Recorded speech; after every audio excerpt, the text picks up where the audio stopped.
Hello, my name is Joe Houston, and I wanted to shoot this short video to tell you about the church blog services that I provide. If you're watching this video, you may have gotten a postcard from me in the mail, or you may have found my blog services on the internet. But the reason I'm shooting this short video is because I wanted to be very transparent as far as the person that you're dealing with. I wanted to put a face with the postcard. I wanted to also put a face with the blog services that I provide.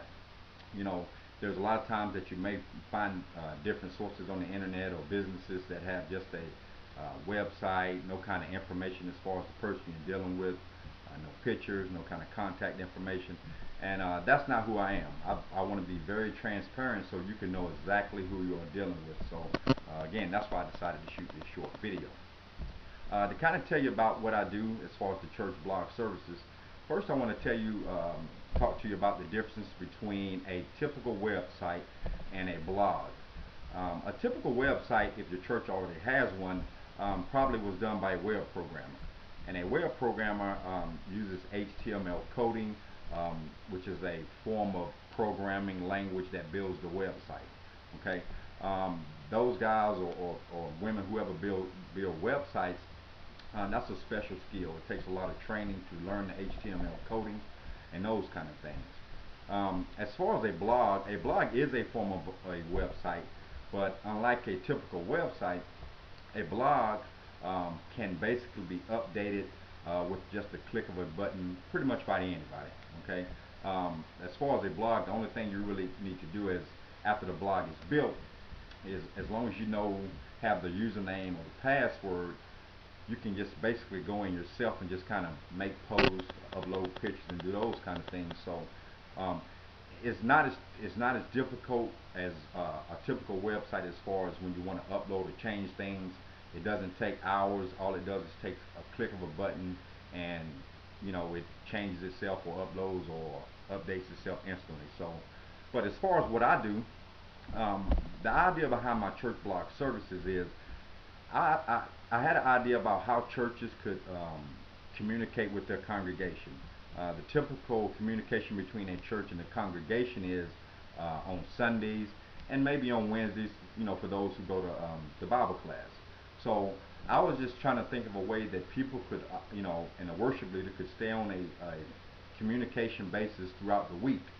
Okay, so the idea about the church blog services is um, the church blog can be basically used as a bulletin board. Okay, a typical bulletin board is inside a school or a church or wherever.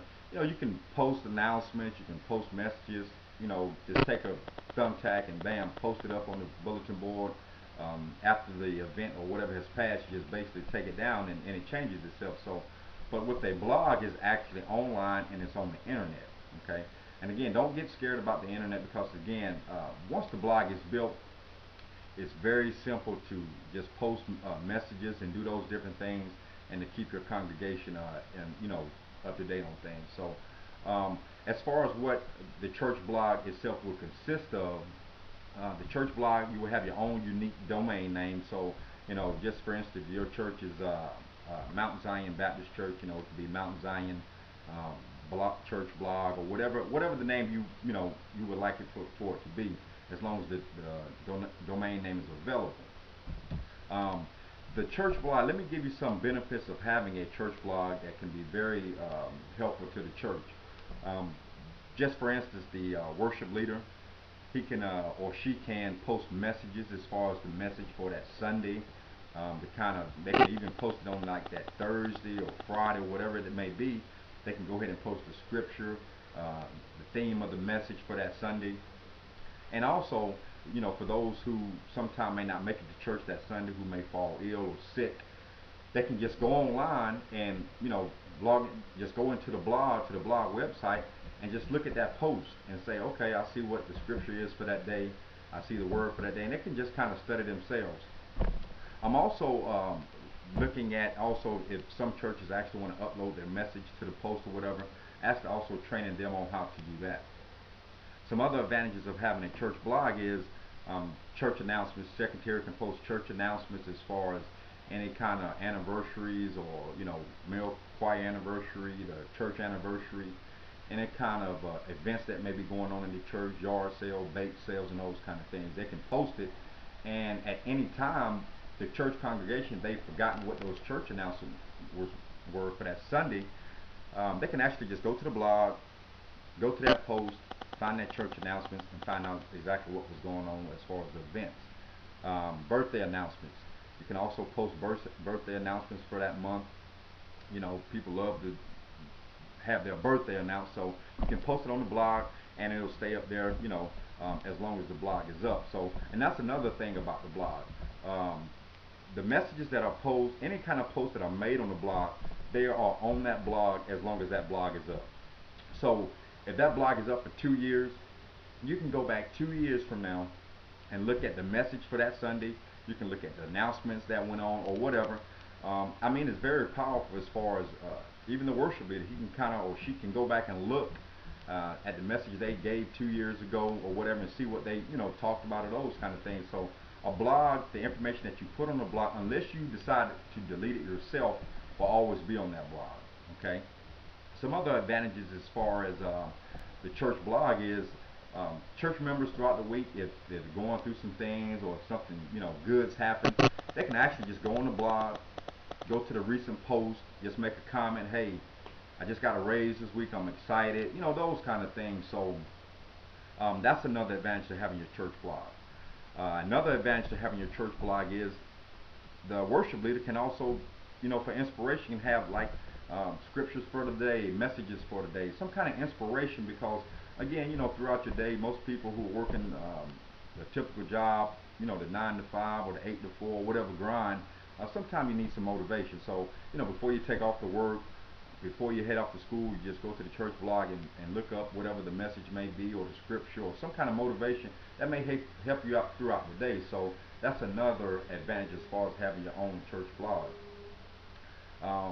Another advantage that, and again, I'm just kind of thinking off the top of my head, but after this video is over, you can actually read more about it actually on my blog itself. So, but I think another advantage to having a church blog that is very powerful is, you know, there's a lot of times when members of the church may invite friends to come to the church service or those kind of things. And, you know, sometimes people may get tired of, they don't make it or whatever, but that member can actually tell that friend, hey, look, go to our church blog, look at the message from this Sunday, I know you enjoyed. That person can actually just go to that blog, look up that church service or whatever, and bam, there you have somebody else who's getting a word from a church that didn't actually have to sit in the service.